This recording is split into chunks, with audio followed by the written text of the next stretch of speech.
Hello hi friends, welcome to Bhargavi vlogs. అందరూ ఎలా ఉన్నారు? నేనైతే చాలా బాగున్నానండి. ఈరోజు టాపిక్ వచ్చి ఊరమిరపకాయలు అండి. కొన్ని ప్రదేశాల్లో ఊరమిరపకాయలు అంటారు, కొన్ని ప్రదేశాల్లో ఏమో చల్లమిరపకాయలు అంటారు. వీటిని ఎలా తయారు చేసుకోవాలి, అవి ఎన్ని రోజులకు ఎండుతాయి, ఎలా అంత ప్రాసెస్ మొత్తం చూపిస్తానండి మీకు పూర్తిగా డీటెయిల్స్గా. ఇప్పుడైతే మనము ఈ పచ్చిమిరపకాయలు ఇలా తెచ్చుకొని వీటిని నీట్గా కడుక్కొని ఆరబెట్టుకొని తర్వాత ఇక్కడ కట్ చేసుకోవాలి. పచ్చిమిరపకాయలు అయితే అన్నీ ఇలా మధ్యలోకి ఘాట్లు పెట్టుకోవాలండి. ఇలా ప్రతి పచ్చిమిరపకాయని ఇలానే ఘాట్లు పెట్టుకోవాలి. మొత్తము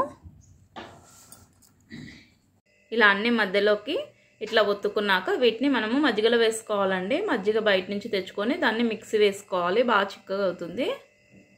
ఇలా మిక్సీ వేసుకోవాలి. పెరుగు ప్యాకెట్స్ తీసుకొచ్చుకొని దీని క్వాంటిటీ ఏంటంటే, ఇప్పుడు మనము 1 కిలో పచ్చిమిరపకాయలు తీసుకున్నామంటే ఒక హాఫ్ ప్యాకెట్ పెరుగు వేయాలండి. నేనైతే ఇవి 3 kgs ఉన్నాయన్నమాట. అదే ఇదే క్వాంటిటీ అనండి. 1 kg మిరపకాయలకి ఒక హాఫ్ kg ప్యాకెట్. ఇప్పుడైతే మజ్జిగని ఇలా తయారు చేసుకోవాలండి. మనము ఒక వెడల్పాటి గిన్నెలో వేసుకోవాలి, లేదంటే ఒక బకెట్లో వేసుకోవాలి మన క్వాంటిటీని బట్టి. ఎందుకంటే వెడల్పు మీద బాగా మొత్తం అబ్జర్వ్ చేసుకుంటుంది అన్నమాట మజ్జిగని నీట్గా. దీంట్లో ఇప్పుడు సాల్ట్ వేసుకుందామండి. మనము ఉప్పు అయితే 1 కిలోకి ఇట్లాంటి పెద్ద స్పూన్తోనే ఒకటి వేసుకోండి. ఒక్కొక్క కిలోకి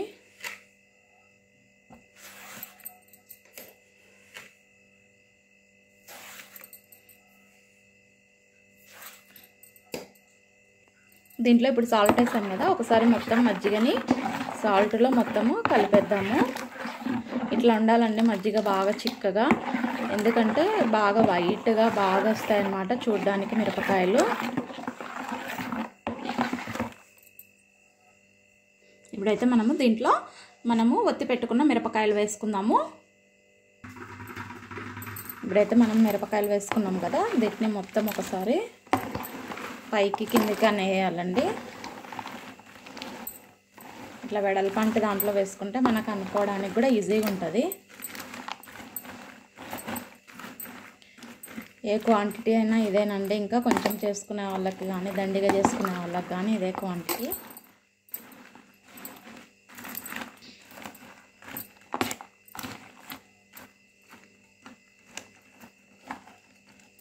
దీన్ని ఇట్లానే ఒత్తి పెట్టి బాగా రేపు ఉదయం మళ్ళీ దీంట్లోని ఓపెన్ చేయాలండి. రేపు ఉదయం మళ్ళీ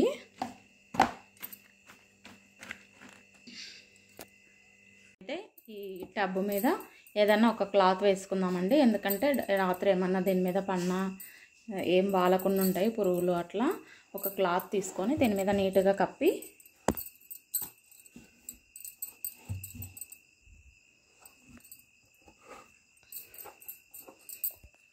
ఇవి పొద్దునేకి మనము ఎండలో ఆరబెట్టుకోవాలండి.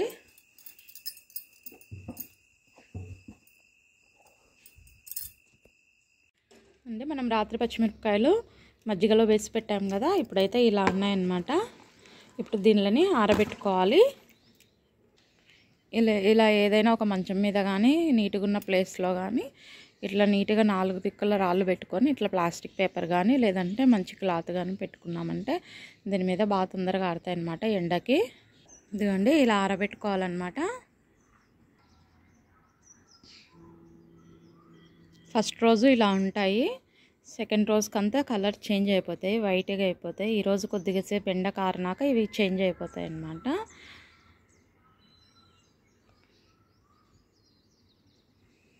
మళ్ళీ మనము సాయంత్రం వీటిని ఇంట్లోకి తీసుకెళ్ళాలండి, లేదంటే చల్లగాలికి ఇదైపోతాయి, నల్లగా అయిపోతాయి. సాయంత్రం ఇంటికి తీసుకెళ్ళాలి, మళ్ళీ మజ్జిగలో వేయాలి. అలా 3 days రోజు ఉదయం అంతా ఆరబెట్టాలి, సాయంత్రం మజ్జిగలో వేయాలి, మళ్ళీ నెక్స్ట్ డే మళ్ళీ ఎండలో పెట్టాలి. అలా 3 days చేయాలి. అప్పటికి మజ్జిగ మొత్తం అయిపోతుంది అన్నమాట. అబ్జర్వ్ చేసుకుంటుంది మజ్జిగనంతా. మళ్ళీ 3 days తర్వాత ఇలా ఉంటాయో మీకు చూపిస్తానండి. ఇవి ఇదిగోండి ఆఫ్టర్ 5 daysకి మన మిరపకాయలు ఇలా ఉన్నాయన్నమాట. చూస్తున్నారు కదా, బాగా డ్రై అయిపోయినాయి ఆల్మోస్ట్.